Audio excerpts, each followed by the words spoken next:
हरि सुंदर नंद मुकुंदा, हरि नारायण हरि ओम। हरे कृष्ण, राधे राधे। स्वागत है आपका एक बार फिर मेरे चैनल द रिलीजियस लाइफ में। कान्हा जी की कृपा आप पर और आपके परिवार पर हमेशा बनी रहे।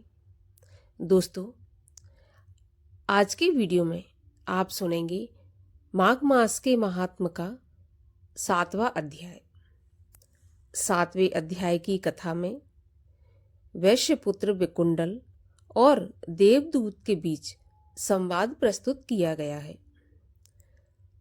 तो कथा आरंभ करने से पहले आपसे अनुरोध है कि अगर अभी तक आपने चैनल को सब्सक्राइब नहीं किया है, पहली बार मेरे चैनल पर आए हैं, तो कृपया चैनल को सब्सक्राइब कर लें और अगर वीडियो अच्छा लगे तो वीडियो को लाइक अवश्य करें और ज़्यादा से ज़्यादा शेयर भी करें। तो चलिए अब हम शुरू करते हैं माघ मास के महात्म के 7वें अध्याय की कथा।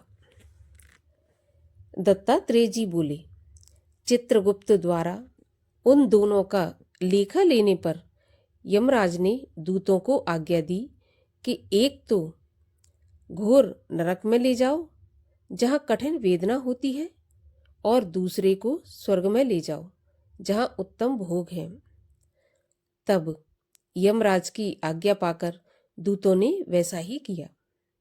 हे राजन, बड़े भाई को तो रौरव नरक में फेंका गया जहां घोर कष्ट है, और छोटे भाई से दूत इस प्रकार सुंदर वचन बोला कि हे विकुंडल, तुम मेरे साथ स्वर्ग में चलकर अपने कर्मों से किए हुए दिव्य भोगों को भोगो।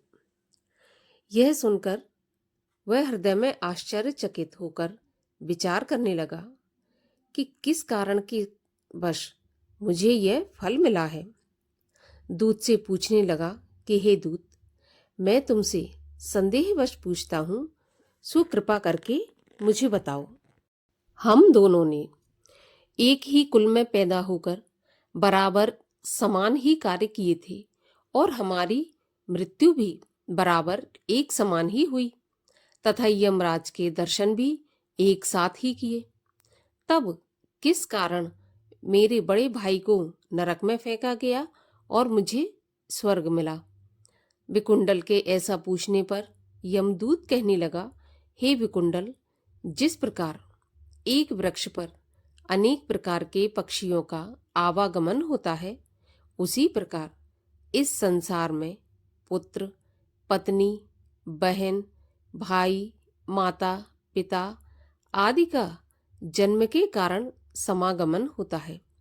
हे वैश्य, मैं प्रेम पूर्वक तुमसे सच कहता हूँ, मनुष्य का जन्म तो सिर्फ कर्मफल भोगने को ही होता है। पृथ्वी पर मनुष्य जो पूर्व भावित कर्म करता है या अपने किए हुए अच्छे बुरे कर्म का ही फल समय समय पर बार बार भोगता है। जो जैसा कर्म करता है वैसा ही फल भोगता है। यह पूर्व जन्मों के कर्म फल का ही योग है। कभी भी कोई भी मनुष्य किसी दूसरे के किए हुए कर्म का फल नहीं भोगता। पूर्व जन्म में कर्मफल के कारण ही तुम्हारा भाई अत्यंत पापों से ग्रसित घोर नरक में गया, और पूर्व जन्म के कर्मफल के कारण ही तुम धर्मात्मा सदैव स्वर्ग को प्राप्त करते हो। एक ही कर्मकर्ता अपने किए हुए शुभ अशुभ कर्म को बार बार भोगता है। कोई किसी के कर्म को प्राप्त नहीं होता। विकुंडल ने कहा, मैंने भी इस जन्म में प्रायः पाप ही पाप किए हैं, कोई भी पुण्य नहीं किया है। हे देवदूत, मैं अपने पुण्य को नहीं जानता। यदि तुम जानते हो तो कृपा करके मुझसे कहिए। देवदूत बोला, हे वैश्य, सुनो, जो पुण्य तुमने किया है मैं वह भली प्रकार जानता हूं, लेकिन तुम नहीं जानते। हर मित्र का पुत्र सुमित्र वेद पाठी ब्राह्मण था। यमुना जी के दक्षिण पर उसका आश्रम था। हे वैश्यवर, उसकी तुमसे मित्रता हो गई।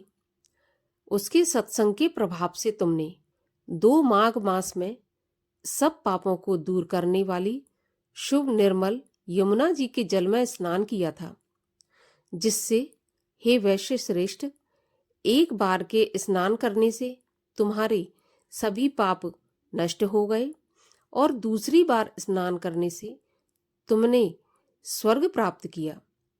तुम इस पुण्य के प्रभाव से स्वर्ग में चिरकाल तक आनंद से सुख भोगोगे और तुम्हारा भाई नरक में यम की दी हुई यातनाएं सहेगा। असिपत्रों से काटा जाएगा, मुद्गरों की मार से प्रताड़ित किया जाएगा, पत्थरों की मार से अंग चूर्ण कर अंगारों से भूना जाएगा। दत्तात्रेय जी बोले, इस तरह दूत की बात सुनकर वह भाई के दुख से अत्यंत दुखी हुआ।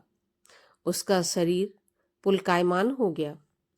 तब दीनतापूर्वक अत्यंत दुखी होकर मधुर वाणी में देवदूत से कहने लगा कि सत्पुरुषों के साथ अगर 7 पग चलते हैं और मित्रता करते हैं तो यह मित्रता श्रेष्ठ फलदायिनी होती है।